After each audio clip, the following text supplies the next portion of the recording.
All right, guys, we're back, and we're going to finish up with the endotracheal medicines, but then we're going to get into enteral medications.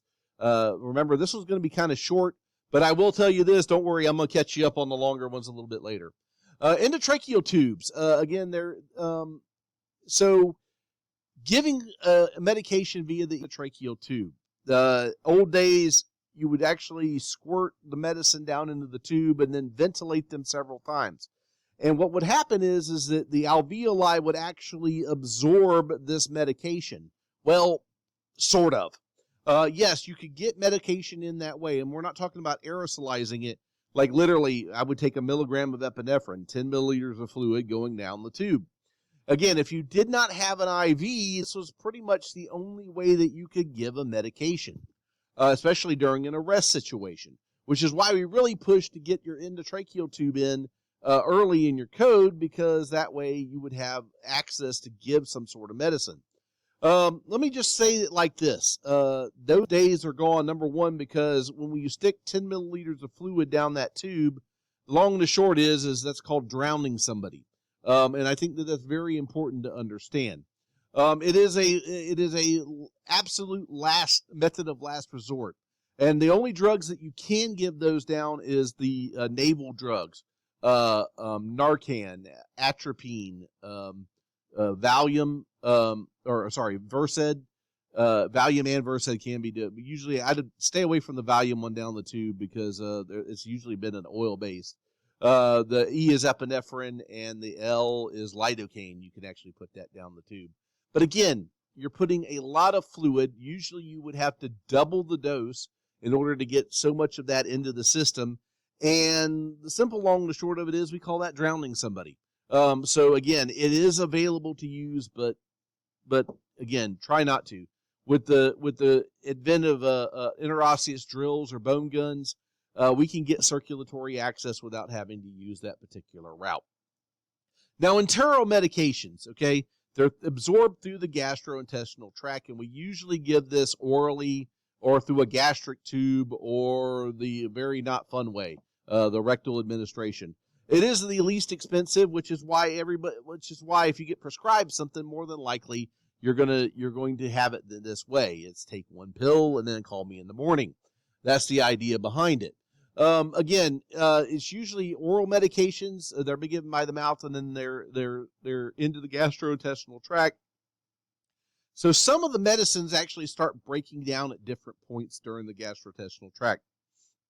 Aspirin, for example, that sucker, again, it can actually start eating the lining of the stomach, which is why we use an encoded or coated aspirin in certain patients to let it get a little bit farther in the GI tract. And a lot of the medications nowadays have that where it goes a little bit farther in the GI tract before it actually gets absorbed. Now, remember, in order for this medicine to work, we're looking at 20 minutes to an hour, and that's not talking about breaking it down within the body, okay? And when we start talking about pharmacology, we'll talk about how the body changes certain medicines. Again, enteral medicines, they're usually capsules or tablets or elixirs, or it's mixed in a fluid, which is an emulsion. Throat lozenges technically would be an enteral medicine. They're emulsions and suspensions are kind of the same thing. They are, but they aren't. But for our purposes, they are. And then syrups again, also because little kids, we want them to take their medicine, and that's actually probably one of the problems is the using that. A medicine cup and a souffle cup. The souffle cup is that little paper cup that they put the pills in, and then they charge you $18 for a 30-cent aspirin. Same way with a medicine cup. We can give it via dropper. Again, sometimes we use that for our liquid materials. Teaspoons, oral syringes, or again, if it's a baby, again, they may be having to take it via nipple. So again, when we're giving the patient a tablet, all right, again, standard precautions, again, gather the necessary equipment, make sure everything's clear in the mouth. You need to follow this administration with a little bit of water or liquid, by the way. Just a little sip of water. I know with when I worked in Levy, we actually carried little bottles of water so that you could actually swallow.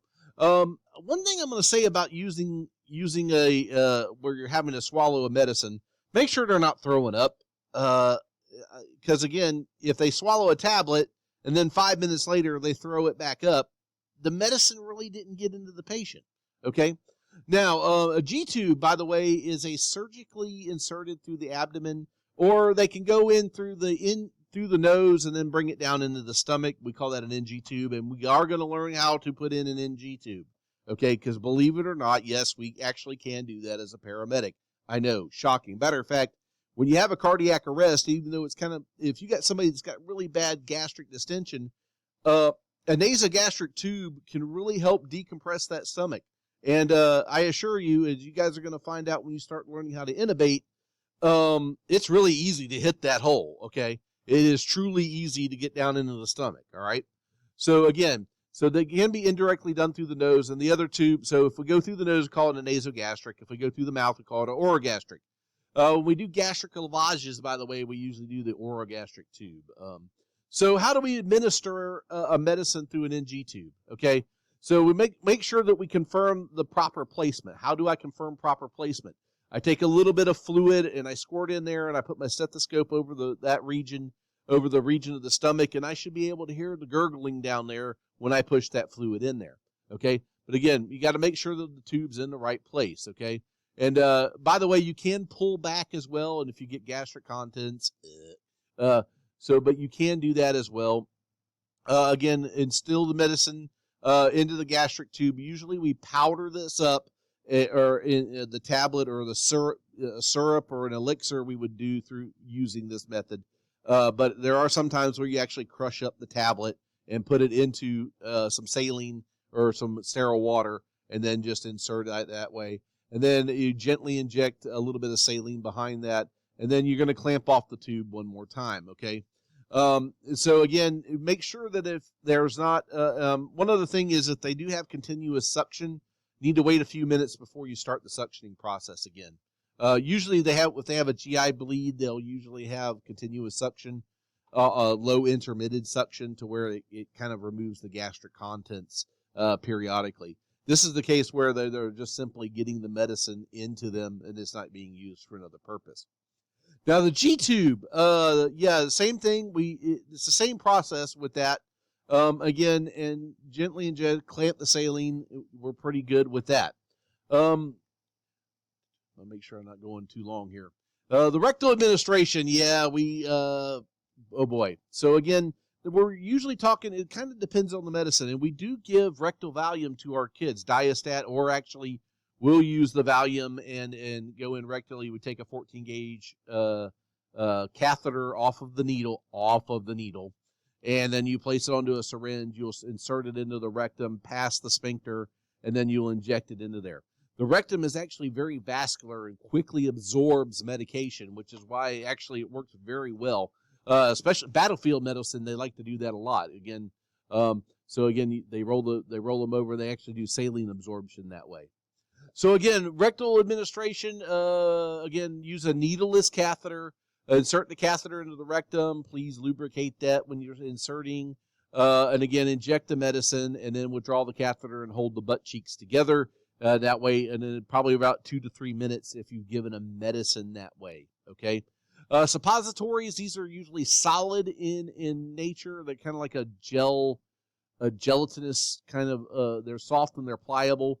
The biggest thing is you got to make sure it gets past the sphincter, which means, yeah, finger up the woohoo, okay? An enema is the same thing, except it's a liquid medication that's bolused into the rectum.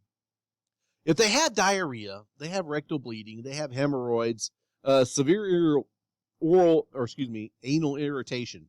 If they have that, you probably shouldn't be sticking something up there. The diarrhea especially, if you stick it up there, guess what? It's going to right out, okay?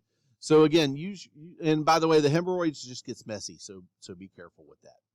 All right, that's going to do it for this time. We'll get into parenteral medicines on the next video. I'll see you then.